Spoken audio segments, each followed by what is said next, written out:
have travelled across the length and breadth of India and I have not seen one person who is a beggar, who is a thief. Such wealth I have seen in this country, such high that I do not think we would even conquer this India, this country, unless we break the very backbone of this nation, which is her spiritual and cultural heritage. And therefore, I propose that we replace their native self-culture and they will become what we want them, a truly dominated nation. ಅಂತಂದರೆ lord Macaulay ಅಂತ ಒಬ್ಬ ಶಿಕ್ಷಕ.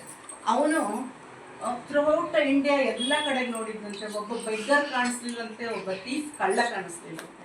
ಇದೇನಪ್ಪ ಅಂತೇಳಿ ಕೊನೆಗೆ ಅವನು ಅವ್ರದ್ದು ನಮಗೆ ಯಾವ ಕಾರಣಕ್ಕೂ ಅವರು ಮೂಳೆ ಮುರಿಯೋಕ್ಕೆ ಸಾಧ್ಯವಿಲ್ಲ. ಭಾರತೀಯರದು ಅಷ್ಟು ಸ್ಟ್ರಾಂಗ್ ಇದ್ದಾರೆ ಅವರು.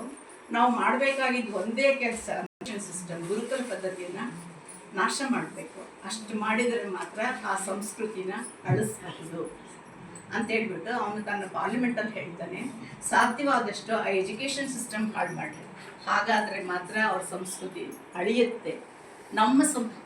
ಅವ್ರು ತಮ್ಮ ಆತ್ಮವಿಶ್ವಾಸ ಹೀನಾತಿಹೀನ, ತಮ್ಮ ಫಾರಿನ್ದ ಕಲ್ಚರ್ ಮಾತ್ರ ದೊಡ್ಡದು ಹಂಗೆ ಅಂದ್ಕೊಳ್ತಾರೆ. ಹಾಗಾಗಿ ನೀವು ಅವರ ಬ್ಯಾಕ್ ಬೋನ್ ಮುರಿಯೋಕ್ಕೆ ಪ್ರಯತ್ನ ಮಾಡಿ ಅಂತ ಹೇಳ್ತಾನೆ.